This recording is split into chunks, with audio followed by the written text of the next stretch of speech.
Good afternoon, everyone. I am Marcelo Ferraro. I'm a postdoctoral research associate at the Center for the Study of Slavery and Justice and the Watson Institute for International and Public Affairs. I'm here to present the first lecture of our seminar series titled Slavery, Democracy, and Racial Violence in the Americas. First, I would like to apologize to all of you. As you know, this event was supposed to be in person at the Watson Institute, but unfortunately, due to weather conditions, Kayla Greenberg's flight to Providence was canceled. So since she couldn't be here in person, she was generous enough to offer us the opportunity of still having her lecture as a webinar. Well, before I introduce our speaker today, I would like to offer all of you a short introduction of this seminar series that has been authored by the Center for the Study of Slavery and Justice at Brown University. This seminar will provide a series of events during the spring of 2022, in which scholars will discuss the legacies of colonialism and the enslavement of Indigenous and African peoples in the making of racialized societies in the Americas. These lectures and debates will focus on the origins of racism and racial violence across the continent. This is a classic topic amongst American scholars and political activists. By the dawn of the 20th century, Jim Crow laws and lynch mobs became symbols of racism and violence in the American South. In fact, the United States established one of the main paradigms of racism and racial violence in the world. And this paradigm has been used by conservative statements from Latin America and the Caribbean to deny the existence of racism in their own nations. One of the main objectives of this seminar is to move beyond the American paradigm of racism and racial violence and review the complexity and diversity of such phenomena. After all, racism and racial violence across the Americas were similar, but not the same. Anglo-Saxon, French, Dutch, and Iberian colonization shaped different societies and racial ideologies in the Americas. In the aftermath of independence, different political and citizenship regimes contributed to the making of distinct racialized societies in countries like the United States, Jamaica, Cuba, Colombia, Brazil. The abolition of slavery could have inaugurated an age of freedom and racial equality in the Americas. It didn't. After the splendid failure of Reconstruction, quoting W.E.B. Du Bois, African Americans were subjected to disenfranchisement, legal segregation, and mob violence in the American South. This was the birth of the American paradigm of racial violence that I mentioned previously. However, it would be a mistake to consider racism more lethal in North America. No other territory in the Americas has victimized more Africans and their descendants than Brazil, a country that proudly presented itself as a racial democracy for decades. Racial violence is viewed as racism in Latin America, and it is because of this more effective. African Americans have historically mobilized themselves against more explicit forms of racism. Meanwhile, Afro-Brazilians and Afro-Cubans, for instance, have struggled to do the same, confronting powerful ideologies of racial harmony. Therefore, this seminar will provide a series of lectures that will give us an overview of this history of racism in the Americas. Yet, this is also a history of people of African and Indigenous descent who resisted the historical injustices of their time. Their descendants still do. In conclusion, this seminar has three main objectives. First, it offers a transnational and comparative perspective on historical experiences of racism and racial violence in Latin America and the Caribbean. In doing so, this seminar also provides a new understanding of racism in the United States. Second, these lectures will review contribution of scholars from Latin America and the Caribbean to the understanding of the origins and diversity of racial regimes across the continent. Finally, this seminar has a political agenda. This initiative will offer theoretical and analytical contribution to students, scholars, and political activists who resist the historical injustices of our time. And this brings us to the first lecture of this seminar series. Without further delay, I would like to introduce you to Professor Kayla Greenberg, who will inaugurate this seminar series today. Kayla Greenberg is a Brazilian historian of slavery, race, and freedom in the Atlantic world. She's the director of the Center for Latin American Studies and professor of history of the University of Pittsburgh. Previously, she was a professor at the History of Department of the Universidade Federal do Estado do Rio de Janeiro for almost 20 years, and a visiting professor at different institutions such as Northwestern University, New York University, the University of Michigan, and the University of Chicago. As a specialist on Atlantic slavery, Professor Greenberg has published several articles and books, including, and I quote, A Black Jurist in a Slave Society, Antônio Pereira Rebouças and the Trials of Brazilian Citizenship, a finalist of the 2020 Frederick Douglass Book Prize. Professor Kayla Greenberg's lecture is titled, Slavery, Freedom, and Racial Silence in Brazil. Kayla, it is an honor to have you with us today. I appreciate your effort being here. The floor is yours. Thanks, Marcelo, for the invitation and also for this generous introduction. I am very much looking forward to the series to hear more about that ongoing and such an important conversation. I'm also very sorry that I'm not there in person, not only because that would allow me to see all my good friends and research partners at the Center for Slavery and Justice, but also because I know that we are all suffering from Zoom, from Zoom tiredness, and it will be great just to exchange those ideas when in person. But hopefully we'll be able to start that conversation today. And in some ways, what I am going to talk about, it's, I was listening to Marcelo thinking about what are the common features of racism and racial inequalities in the Americas. And in some ways, I am going to talk about a very Brazilian feature of this, which is the idea of silence or racial silence.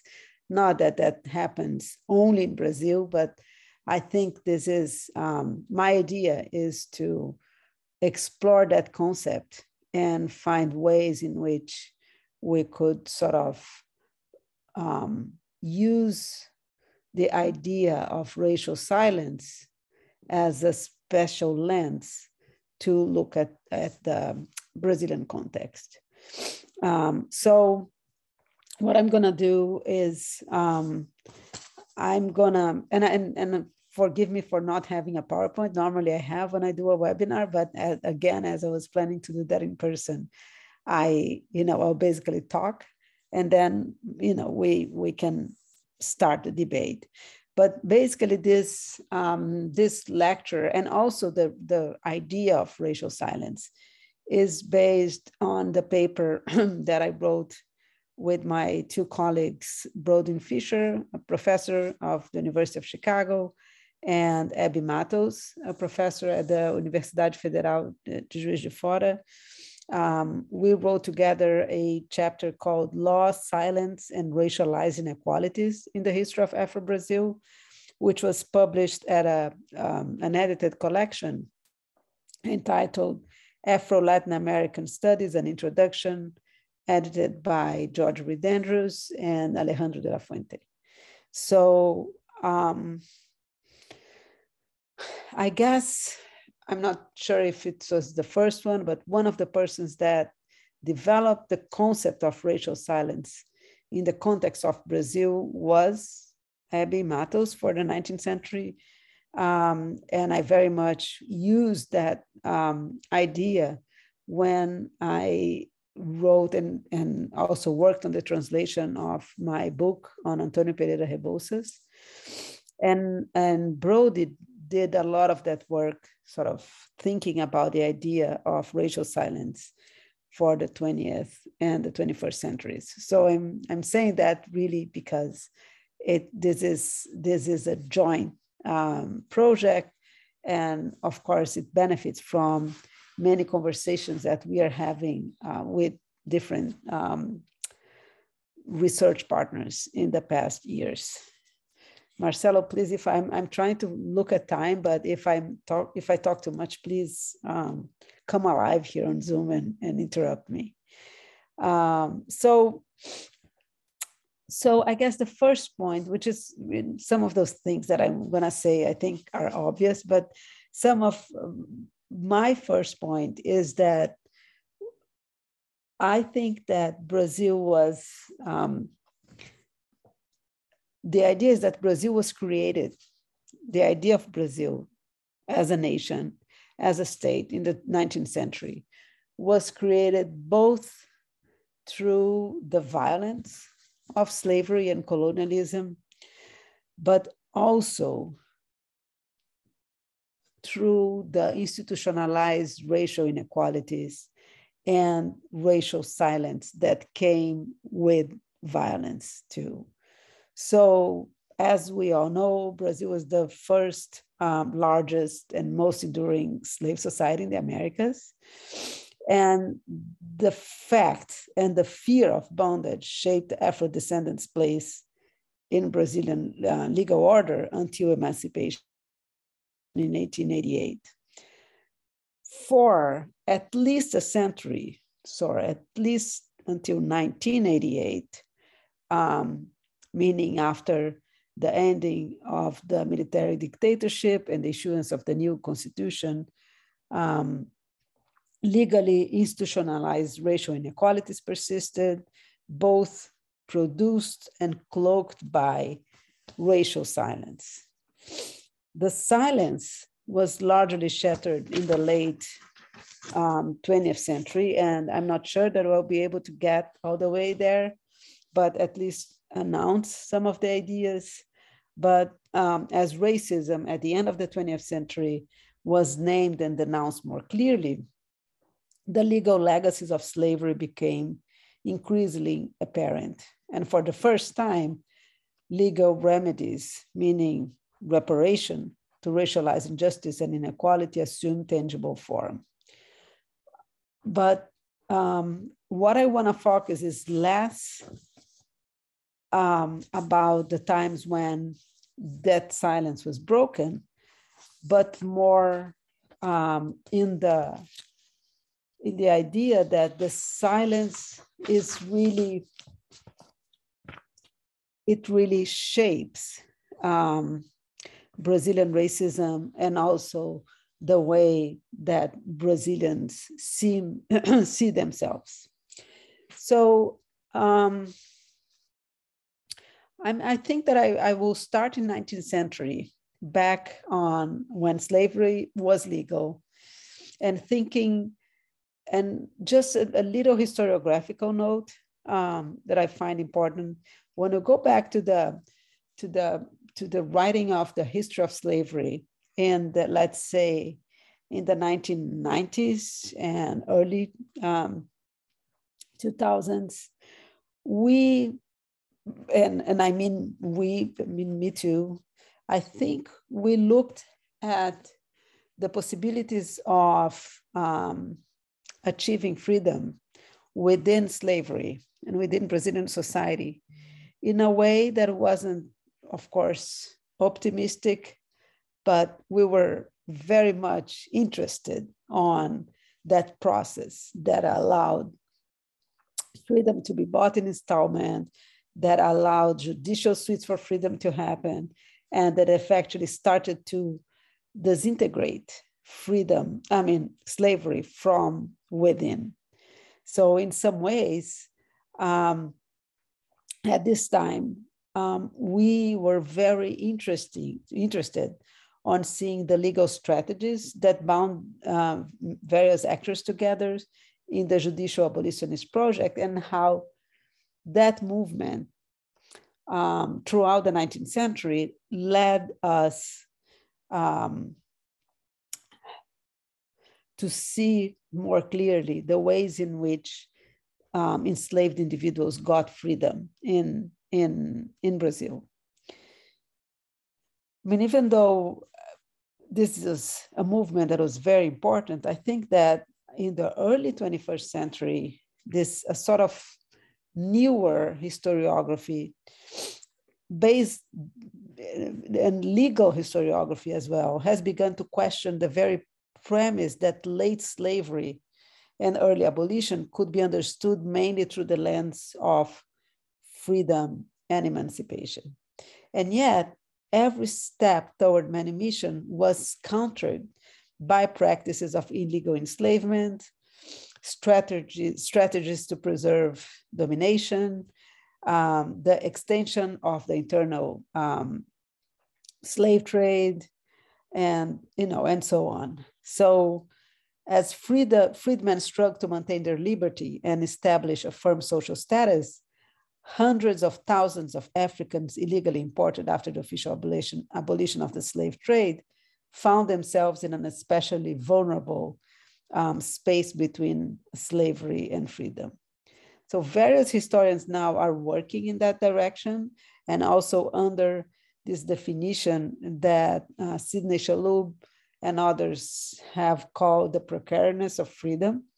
And I am myself working on that as well, thinking about the violence in the southern border of the Brazilian Empire, and how this movement to kidnap free persons in Uruguay generated a new illegal form of trade, but also a new practice of silence, as even though this was illegal, this was clearly illegal.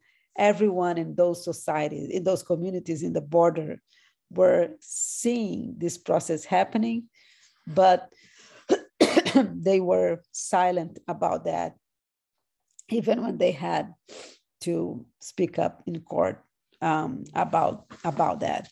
So in some ways, we are now, I think that we're now moving towards a more balanced way to think about the power of slavery, practices of illegal enslavement, the precariness of freedom, in the same way that we see that the movement towards freedom was something that was also legitimate, but in some ways exceptional within the 19th century.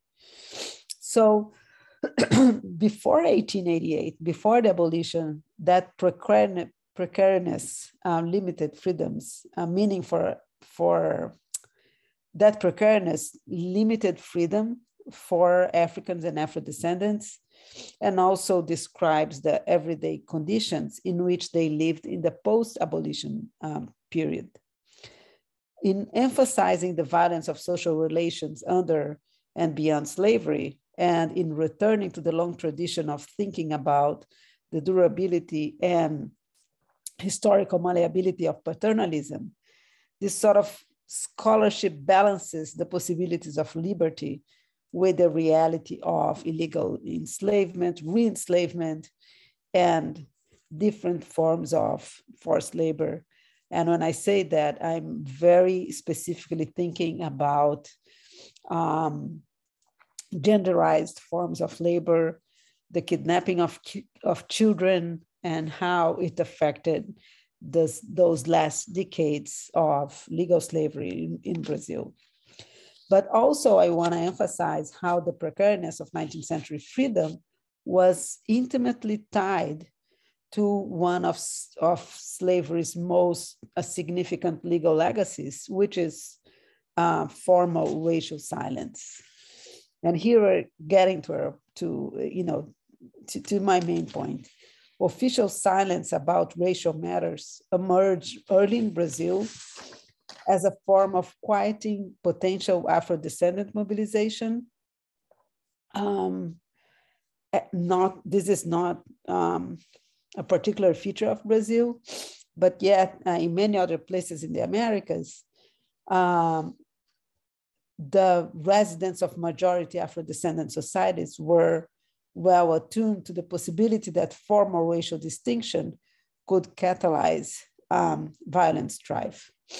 In the latter decades of the 19th century, the vast majority of imperial documentation came gradually but systematically to avoid specifying the race of free people. So in some ways, race had a potential to cause Afro-descendant mobilization, and we were seeing less and less racial evidences in documents related to violence or to everyday life in many places, not only in Brazil, but in Brazil too. So as the abolitionist movement started to grow in the 1870s and 1880s, an ethic of silence developed, not only from the state point of view, but also to free Afro-descendants' point of view, because they were operating in situations of formal equality, even as racial language continued to stigmatize slaves and freed persons. So this is one of the things that Abby Matos argues in her book, her first book, which is the creation of an ethic of silence that was shared by different groups in the Brazilian society, but especially to some of those descendants of slaves who were trying to create spaces for social respectability and for social mobility, even though they knew that racial silence perpetuated the association of terms of color with the stigma of slavery. I think that one very good example of that is the person that I studied, Antônio Pereira Rebouças, in the book that was recently translated into English. He was a man from Bahia that pretty much lived in the first half of 19th century Brazil. He didn't receive any formal education, and he got some notability because he was a hero of the independence. He fought for Brazilian independence in the 1820s in Bahia. And even though he didn't have any specific education, any law degree, he was able to build a career as a lawyer and get permission for becoming a lawyer. He also had this very important political career in the 1820s and in the 1830s. And in most of the time, his main line was that we shouldn't look at anyone with racialized eyes. He himself, being a son of a freed woman, he would all the time fight against any other Afro-descendant persons that would try to racialize politics at that time, in the 1820s and the 1830s. So not only he did benefit somehow from racial silence, but he was an advocate of racial silence. And what is ironic, but also tragic, is that he suffered from the same kind of racial prejudice that the others suffered. He was called by many racialized names.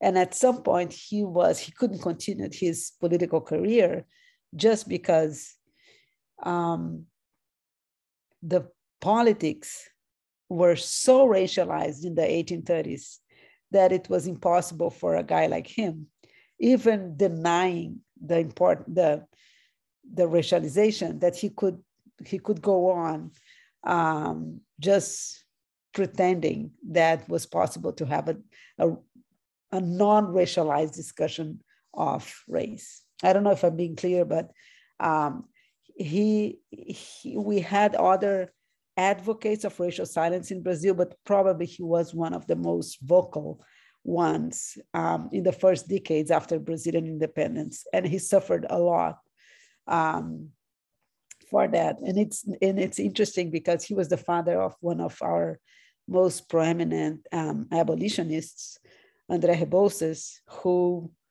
not only did not refuse to talk about race, but as his life was coming to an end, he would consider himself an African, or Africano, even though he was Brazilian. Anyway, we could continue talking about that later, but what I wanna,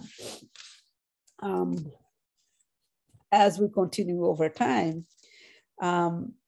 one of the things that we want to argue, and we argue in this paper, is this that silence allowed the existence of a presumption of equality, even as it rendered the liberty of free people of color very vulnerable, very fragile. After abolition, the silence is sort of an unwritten law of the land. So when slavery ended, so too did the most obvious source of Afro-descendant legal inequality. After bondage, there were very few traces of clear racial differentiation in Brazilian national laws. So in some ways, for someone looking from outside, and there were many people looking from outside, they would see traces of formal equality in the Brazilian laws, but that never meant real racial equality. And I'm mentioning this because I think that this is a source of misunderstanding when many observers of Brazil in the 19th century, including Frederick Douglass, that would look at Brazil with very optimistic eyes, but not only him after that. The fact that there were no formal restrictions to citizenship and there were no racial distinctions, no open racial distinctions, really made some external observers to think that there was something like no institutional legal prejudice, or there was formal equality. And I think that it's clear now is that even though there were no racial distinctions, we know that there was widespread informality, weak civil rights protections, and incomplete access to public rights and benefits. And this has a radically disparate impact on Afro-descendants in the century after abolition, effectively blocking full legal equality. So this is not, I think this is not necessarily, that's not necessarily a new idea, but what I think it's important, as we mentioned the inequality, but also as we mentioned the omission in the documents on racial descriptions, is that after abolition, when you think about the context of radicalized demands for civic equality, for instance, racial silence became a zone of compromise, wherein deep prejudice could exist without provoking political resistance. So in some ways, and I think that's what complicates the idea of racial silence, is that in some ways it served to the goals of a state that did not want to discuss equity in a deep way, but it also played an important role to the Afro-descendants who were trying to find spaces in that society where they could grow. So silence about race, it's not something that goes from the state or from the elites, from the oppressors to the oppressed, but much more in a much more complex way. The idea of racial silence benefited also several groups of Afro-descendants who were trying to find their ways to work within the system. And in many ways, silence was also central to the ideologies and policies of whitening, which is this Brazilian, also not only Brazilian, but Brazilian very sui generis solution to the dilemmas posed by scientific racism in societies that was peopled by non-European populations.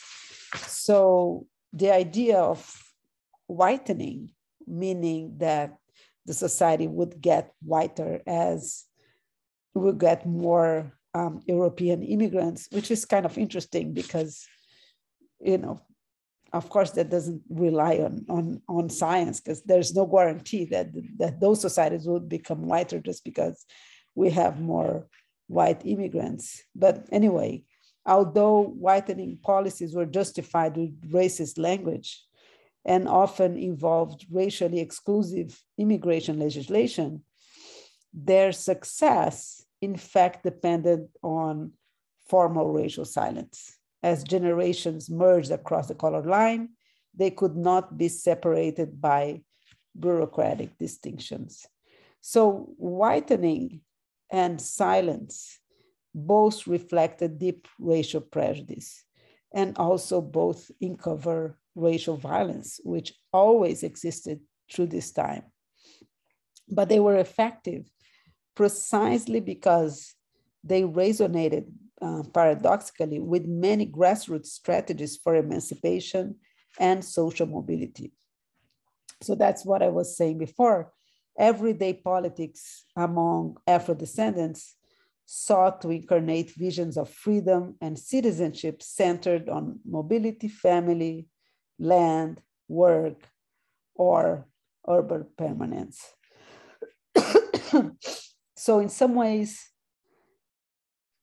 if in a context where racialization was almost inevitably associated with discrimination and fear of re-enslavement, Afro-descendants across Brazil often chose to embrace a silent, sinuous pursuit of full freedom.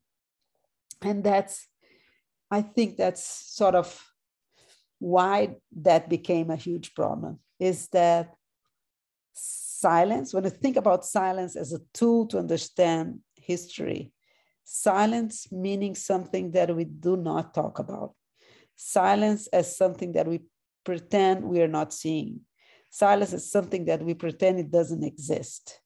So by the 1930s, 40 years after the abolition, I think that when Brazilian law, because of the changes in Brazil state, entered a period of rapid expansion, this formal racial silence had largely enveloped the realms of policy and governance.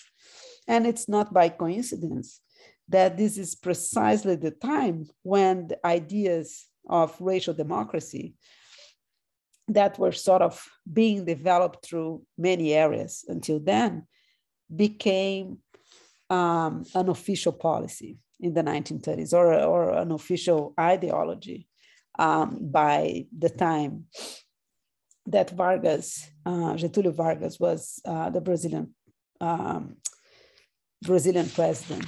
So what I think that it's very, very, very important is for us to understand the role of racial silence in constructing the myth of racial democracy. So for most 20th century observers, steeped in forms of racialized violence and discrimination that require explicit labeling and disparate treatment, it was difficult to conceptualize institutional or legal discrimination within a legal framework where race so rarely spoke its name. If racial categories were not strictly defined or fixed, and if no law sanctioned disparate treatment, was it not logical to think of Brazil as a pioneer in colorblind governance? So as we didn't have apparent racial disparities, that was maybe racism eventually would melt away.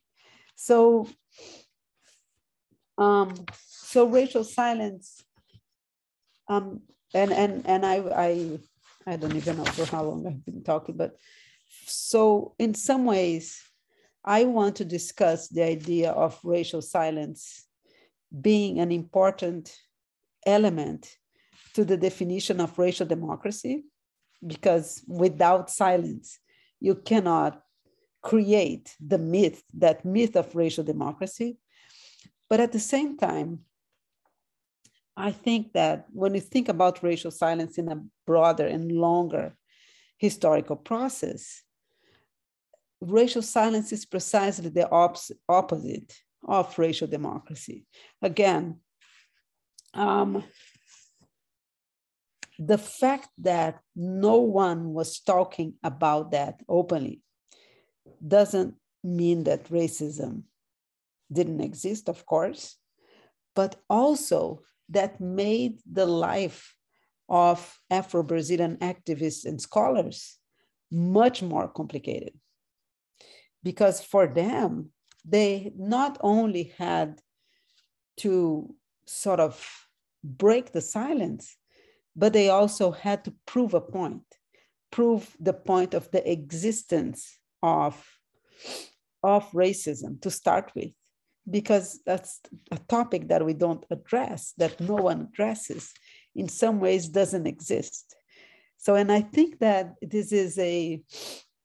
that's a very, very, that's a very important point when we look at the history of Brazilian racism or Brazilian everyday practices of racism or even legal equality, because in some ways we need to escape from the challenges posed by the comparative perspective. Because in some ways, of course, when we compare with the US or when we compare with South Africa, when we compare with different situations, it's difficult to escape from this idea of, oh, it's open violence or it's silent racism, like the one we have. I think the idea of racial silence allows us to think about Brazil in its own terms, and also to understand why, for such a long time, racism is a silence that very few people broke along the 20th century. And now, after the Constitution of 1988, and as this silence was definitely broken, it's so hard for some portions of Brazilian society to understand and to accept this racism as really a constitutive part of our society. So, so that's why I think that in terms of what we think about the ways in which Brazilian society is based on its fundamental, and it's more and more important to think about racial violence as a continuity, as having a continuity line from slavery times to now, sort of going from explicitly violence against enslaved individuals to police violence. But in the same way, if we want to understand that society, that line of the building of racial silence, which was really powerful from the late 18th century on, continued to exist, and it was fundamental for the fate of Afro-descendants after abolition. when I was reading the work of jurists in early 20th century to write my book. And many of them would claim, and this was a very advanced perspective then, they would claim that because slavery is over, they should avoid any reference of Africanity or African culture in the law, that all that should be avoided, because that would mean prejudice and that would mean differentiating people.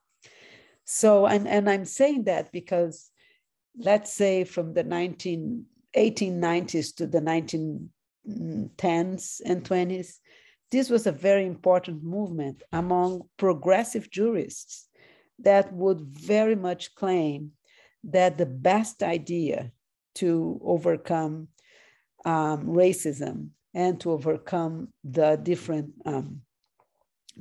legal differentiation among people was just to stop talking about this. Slavery is in the past. Now everyone is equal.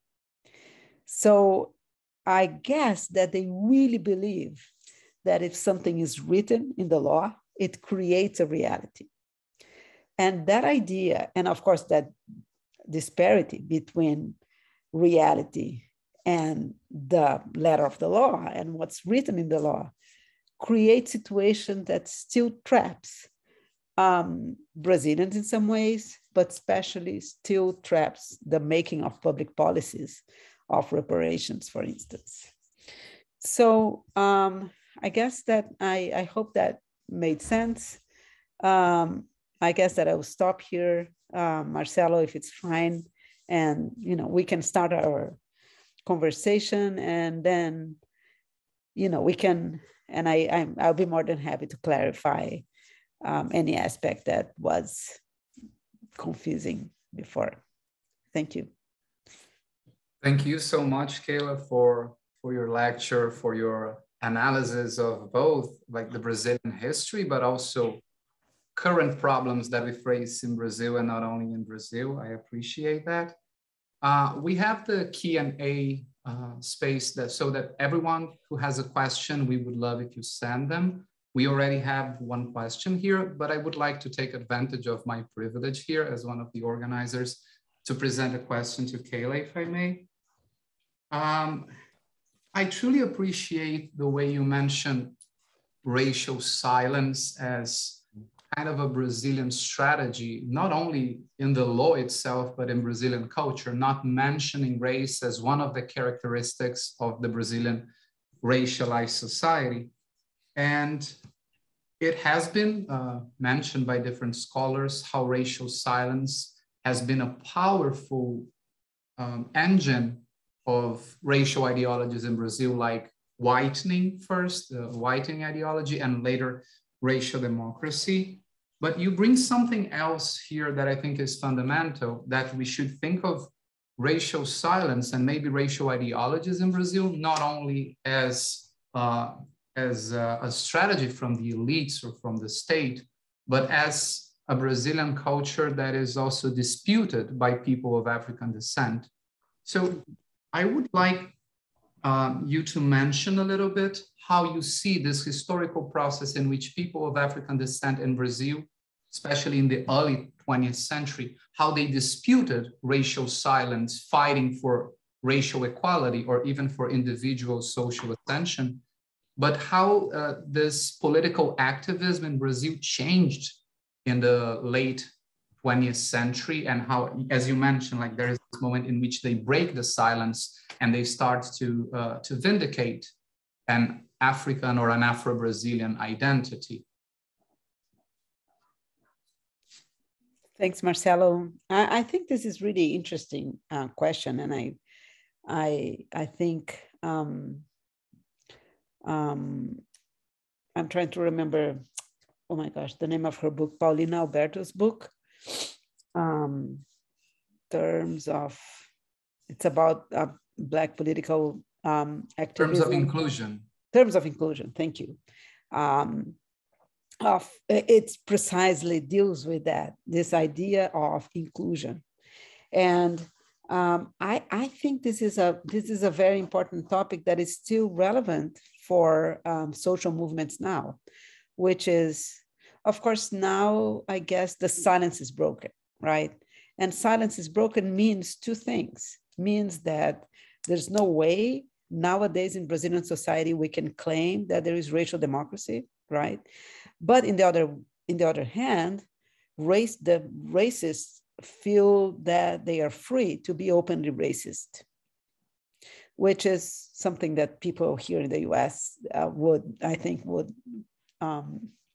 recognize that too. But just going back to the early 20th century, as I was talking about the jurists and many of these people who were writing the law, there were among Brazilian elite several persons that were actually of African origin, but we don't know, right? I mean, if you look at Brazilian elite in 19th century, and especially when we compare to other societies, it's much less white than people would think.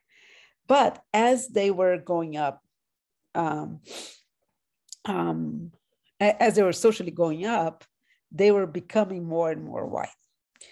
And this is a phenomena that it's not always very easy to see, but it's very easy to recognize, when you live in a Brazilian situation. And because of that, I think that the different Afro-Brazilian groups would define inclusion in different ways. And that was a dispute that existed, I think, throughout the 20th century, as you were saying. So you will find groups that would write in newspapers, would create their own newspapers, and they would very much defend open racial mobilization. At the same time, that you find groups that will defend that the best way to fight for inclusion was to deny any racial differentiations. And that was powerful even when reparations started to be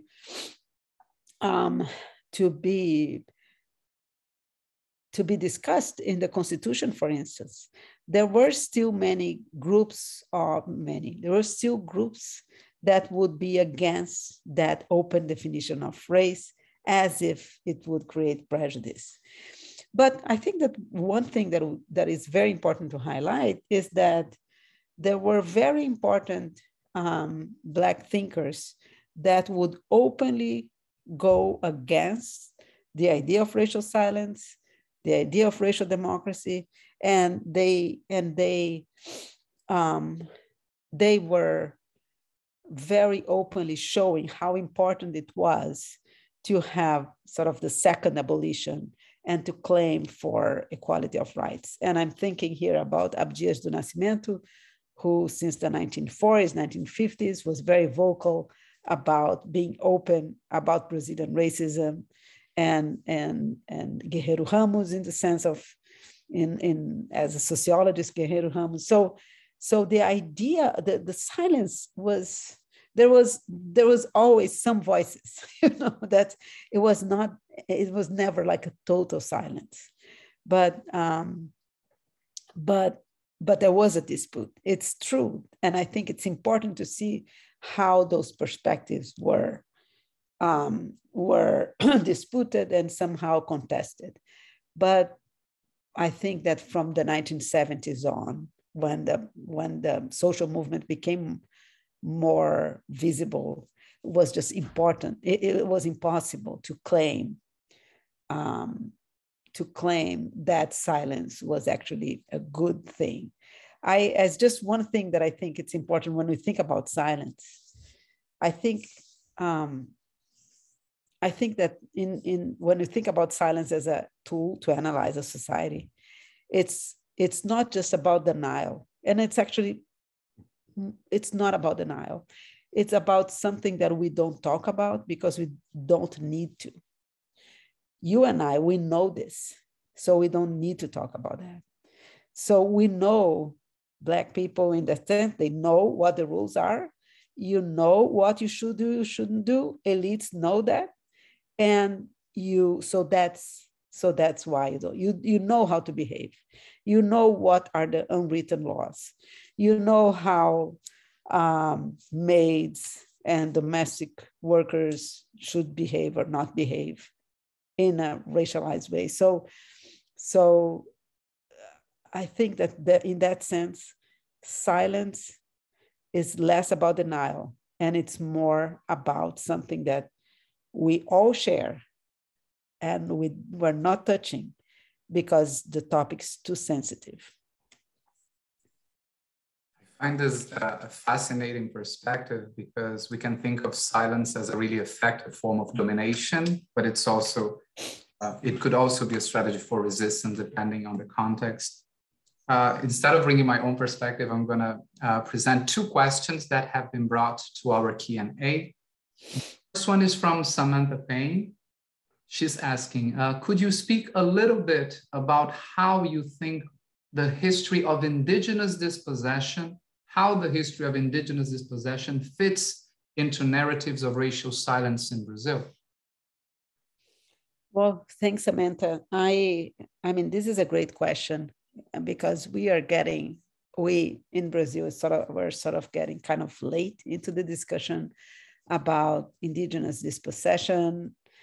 And I think that there are two ways to think about that. One is that if racial silence applies, of course, very tremendously to the Africans and people of African descent, it applies much more to the indigenous population that was not even considered in that discussion for such a long time of our thinking.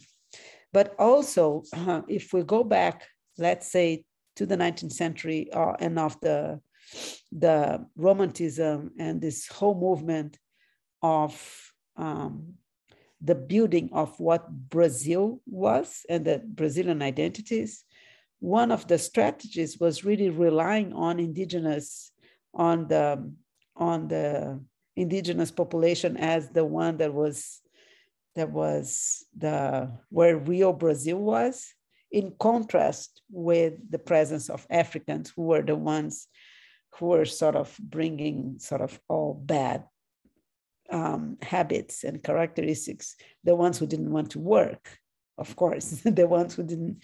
So in many ways, the roots of the national identity were founded into this romanticized idea of the indigenous as someone who was the true Brazilian, but not racialized either.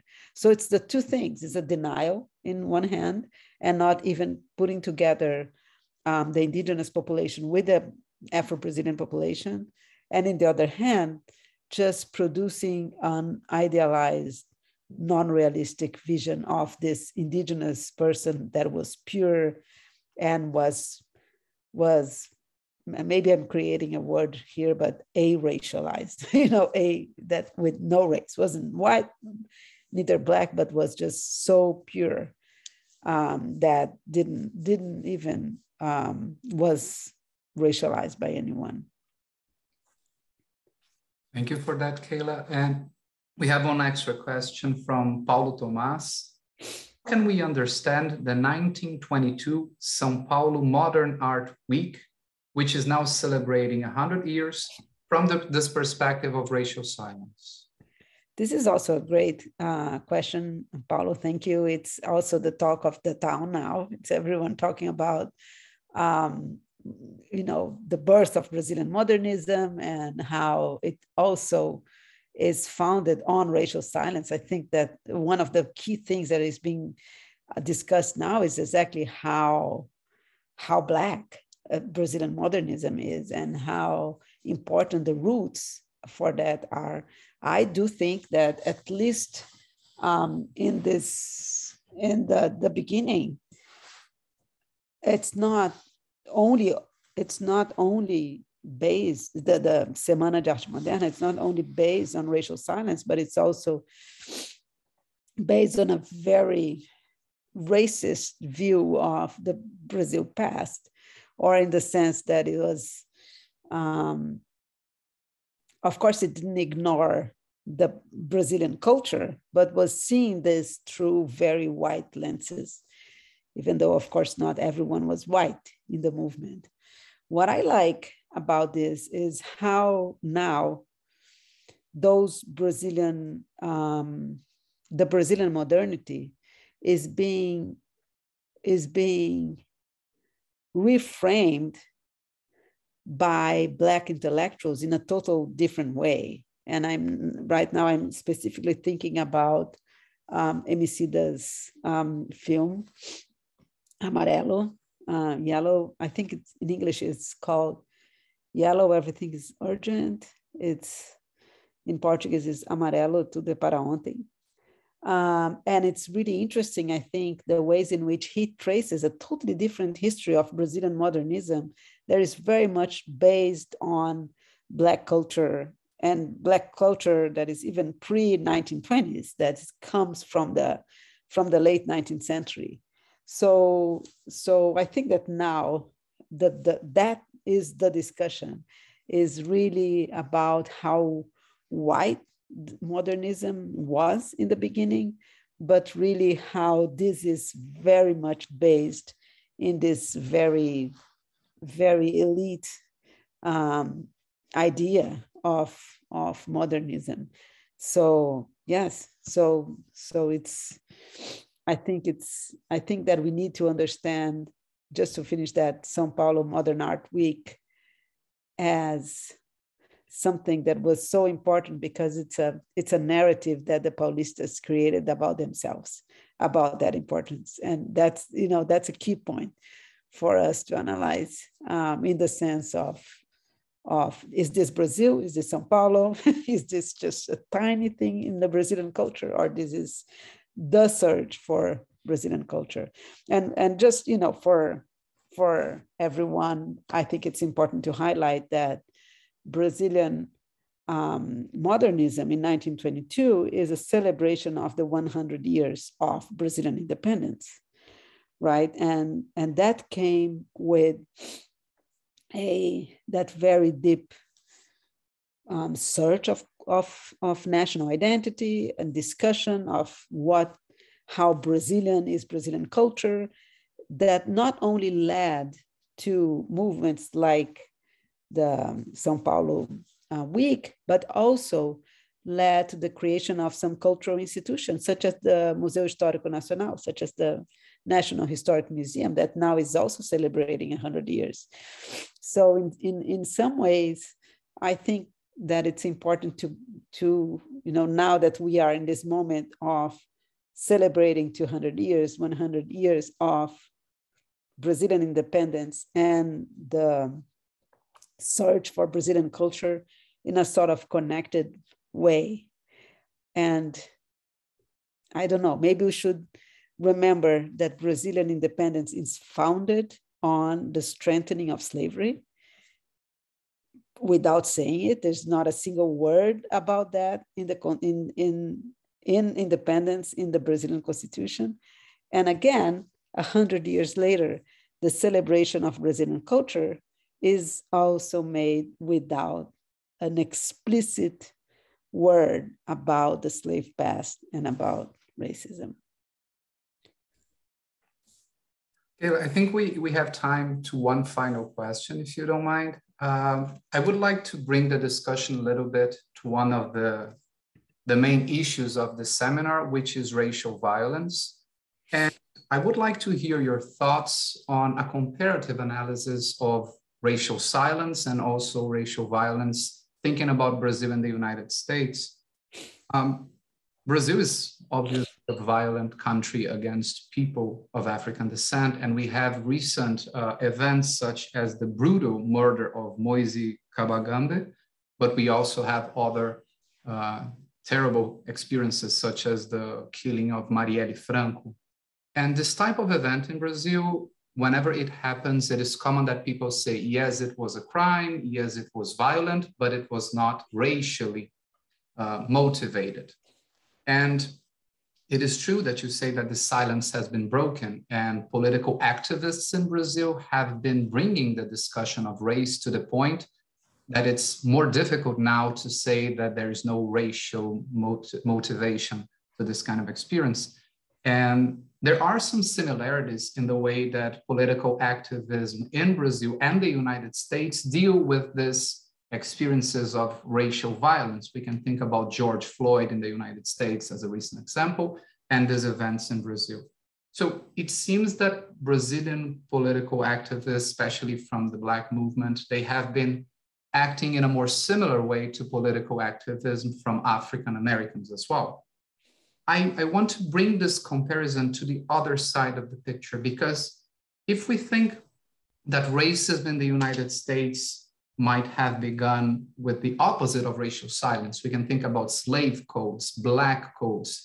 Later, we can think about the Jim Crow laws in the early 20th century. So the United States was based on racial segregation by law in many instances, differently from racial silence in Brazil. But nowadays, this kind of racialized law, they don't exist anymore so explicitly. So I just wanted to hear your thoughts. Are Brazil and the United States becoming more similar, not only when it comes to political activism from people of African descent, but maybe the United States in the end might be copying a little bit racial silence as a strategy that works to sustain a racialized society? It's a big question, I know, but I think it is interesting for all of us to think about it. I think, Marcelo, this is a very interesting question. I don't know if I can answer, especially thinking about the reverse comparison that you are sort of asking for, which is really interesting in terms of, of thinking about the strategies of political activism and how they shape each other. It's true. I mean, that last killing of Moisés in Rio is something that you would imagine that would stop the country, right? And it didn't. And in some ways, George Floyd's it resonates much more in terms of the Brazilian activism than this event, which has this other component that it's not a person of African descent. It was actually an African immigrant living in Rio. So I don't have the answer, but what I think that it's interesting for us to take into account when we look at this question in the comparative terms is that, again, the disconnection between law, Brazilian law, and everyday practices. Because when you look at the law, even in the criminal code from the 1830s, there were very specific sanctions against racial crimes, against illegal enslavement, against trafficking, human trafficking. Throughout the 19th century, not a single person is convicted under those laws. And this is something that is like something that repeats in Brazilian history. We have effective laws against practices of racism. Does anyone goes to jail because of that? No. We have also laws against other things, gender violence too. Lei Maria da Penha. Does people go, it's very difficult to actually put the law in practice.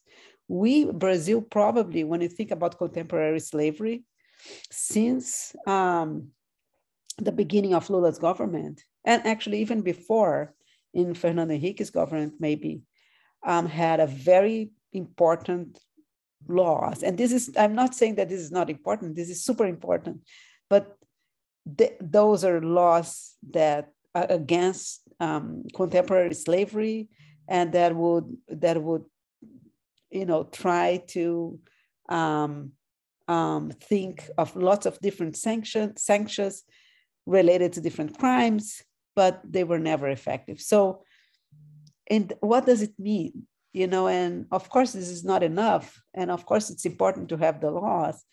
But I guess that, I mean, I like your argument that maybe other places are becoming what Brazil is, which is, I mean, I like the argument, but it's terrible too, right?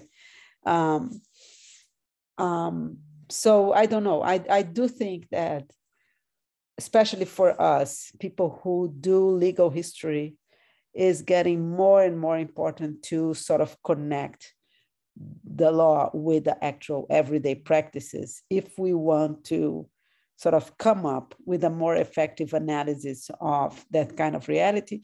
And if we want, and we want to connect with political activism, we need not only to focus on the making of the law, but we need to focus on the enforcement of the law and how we can make this become a reality. Kayla, thank you so much for your answer. I think I brought you the question that I'm trying to answer and I can't find the answers yet, but I hope you do, because I'm really looking forward. I hope so. And especially I hope that those political activists in Brazil, they find the answer, since they're the ones fighting every day against these experiences. I would like to thank you very much for accepting our invitation, for participating in our seminar. We wish we had you here in person, since it wasn't possible. Hopefully you will be here soon, maybe in the fall. And I would like to thank everyone from the Center for the Study of Slavery and Justice, who also worked a lot to make this event happen, especially Kiko, Africa, Shana. I would also like to thank Professor Bogues for sponsoring this event. And I would like to say that this initiative is immediately connected to the kind of political activism in Brazil and in the Americas that fights racial violence. And I hope this kind of initiative from scholars, from students, from professors also contributes to political activism across the Americas. Thank you all so much for coming. Kayla, if you have any final words, feel free to address people. I just want to thank you again, Marcelo, and thank the audience.